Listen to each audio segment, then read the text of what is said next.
Hello, good morning, good afternoon, good evening, whatever time it is you're watching this. Bentley says good morning. Anyways, um, how was your week? Did you do anything fun for yourself? Kind of hung out around here.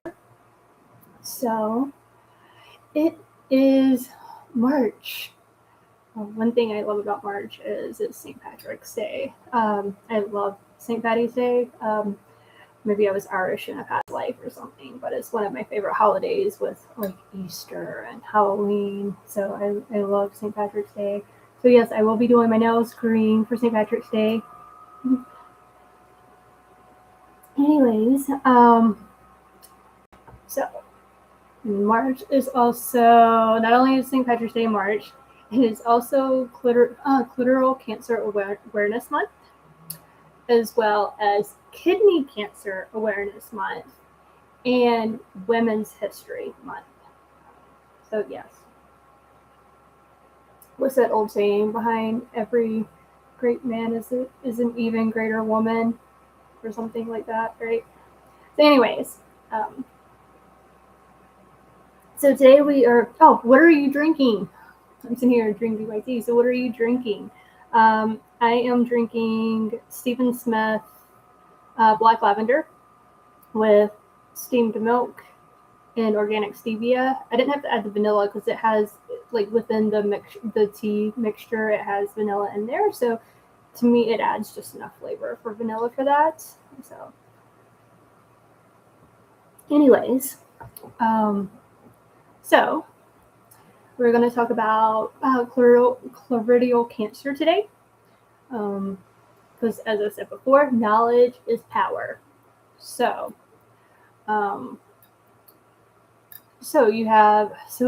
when people say colorectal, it's colon. So let's talk about colon versus colorectal. So where did colorectal come from versus the colon, right? So colon cancer is cancer of the colon, which is part of your large intestine. Rectal cancer is cancer in the rectum, which is the passageway that connects the colon to the anus. So there's like a little right there inside your body that connects the connects your colon to. So that's your rectal. So together they are colorectal. So when people say they have colon cancer, it's in the colon. They say they have rectal cancer, it's in that little spot, right, or that little area right there, or colorectal, which would be both. So yes, colon cancer is the fourth most common cancer in the U.S. The second leading cause of cancer deaths. And anyone can get it. As I have said before, cancer is not biased. It doesn't care what color you are. It doesn't care what gender you are. Okay, except for specific type of cancers, but you know where I'm getting at. It doesn't care, what political beliefs you are. It doesn't care if you're rich or poor or anything. Like, it's not biased at all. So anybody can get colon cancer. 30% of colon cancer diagnoses are found in people under 55.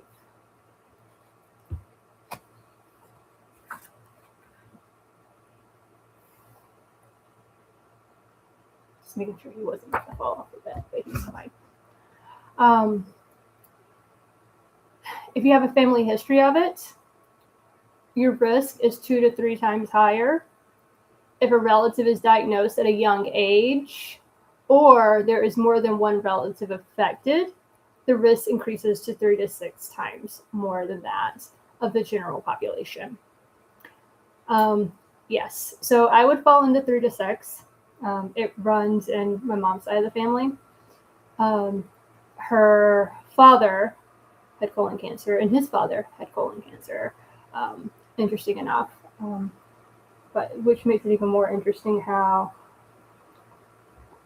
my mom ended up with lung and my uncle ended up with pancreatic. But yeah, And then I had an aunt who, she was married into the family, but my aunt had colon cancer as well. So, yeah. 56 cases each day, or each day there's 56 cases of patients under 46, they're 46 years old or younger, being diagnosed with colon cancer. That's a lot. It is now the leading cause of cancer death in men, and second in women under 50. Since the mid-2000s, death rates have been increasing by 2.4% per year in people younger than 50. It is projected to be the #1 cancer killer for young adults by the year of 2030. That's 4 years from now.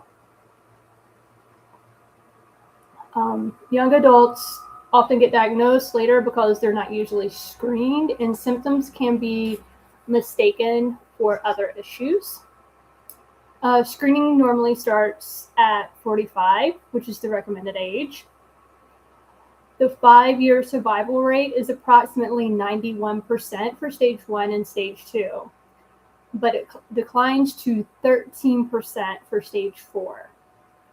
Only 1 in 3 cases are diagnosed at stage 1 or 2. The 5-year overall survival rate is 64%. Colon cancer starts as polyps and usually develops slowly for 10 to 15 years. So many people with colon cancers don't have any symptoms at first, which is why screening is important. So if you yourself haven't had a colonoscopy, but you know someone who does, or who has had them and goes and gets them, you'll often hear, oh, they found a polyp. They removed the polyps. So that's what they're talking about, because those polyps could eventually grow into cancer, or turn into cancer. But they remove the polyps and they test them. And then a lot of times the polyps are fine. So that's how they don't, and that's why it's important to get screened. I remember my father talking about going to have a colonoscopy done. He's like, oh, they found a couple of polyps. And the next thing he's like, oh, the polyps turned out benign. That's a good thing, right?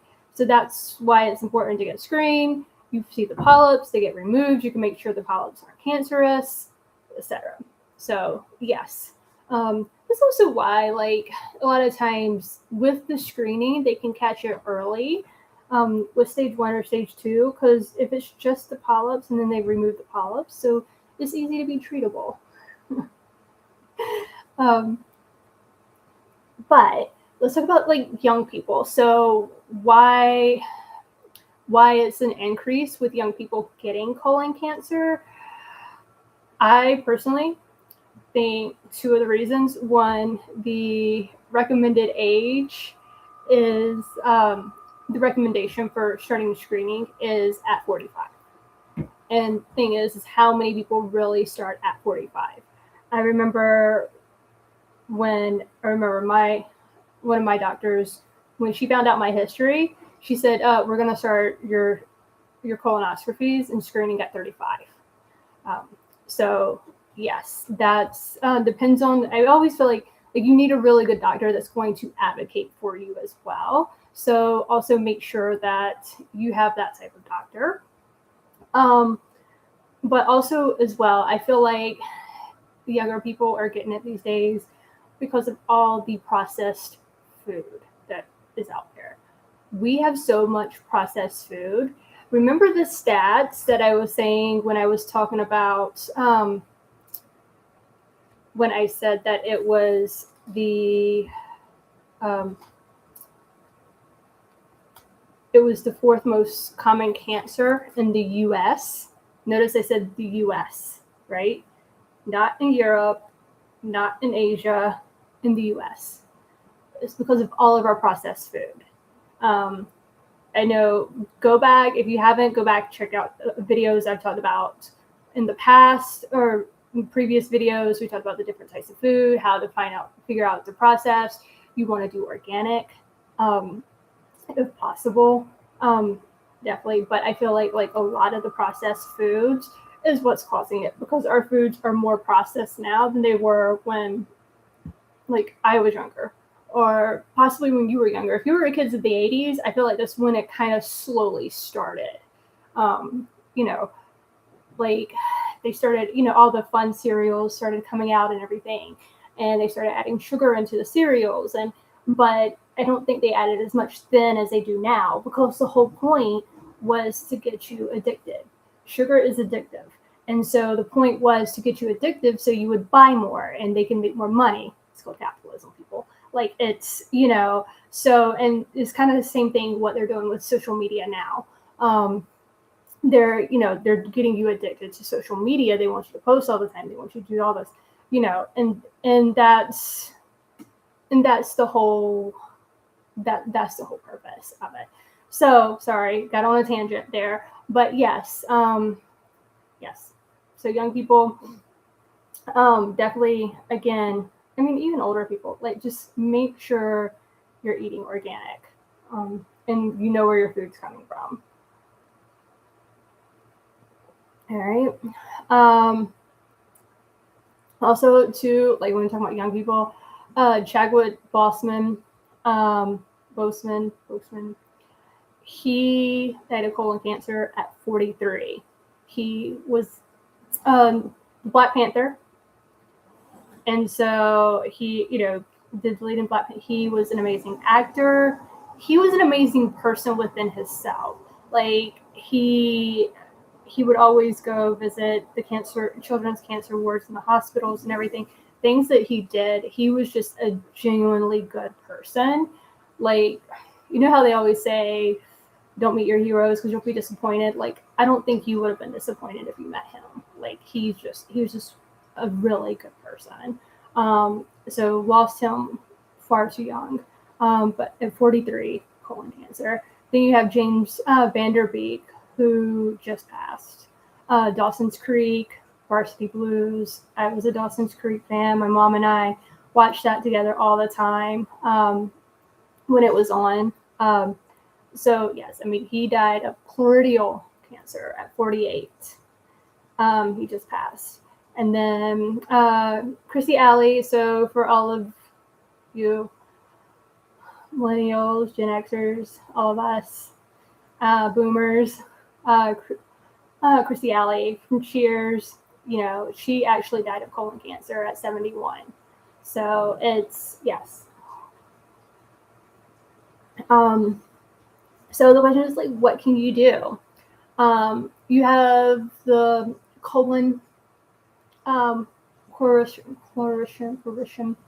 I have their link in here. They do the get your rear in gear.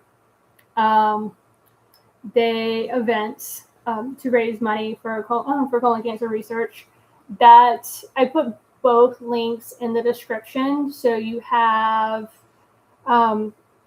information. So kind of where I got the information that I gave you. If you want to read over it, there's more information there for facts and everything. That link is there, but also as well as the get your rear in gear event.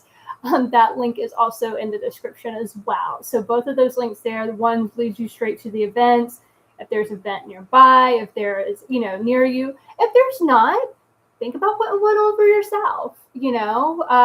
If there's not one in your town or city, see if you can put one on maybe next year for it. It's, and get the planning and stuff. So if you get enough people involved and to raise awareness of colon cancer, because it affects everyone. All right. So with that, get your rear in gear. Thank you for watching, and we'll see you next week under the willow tree.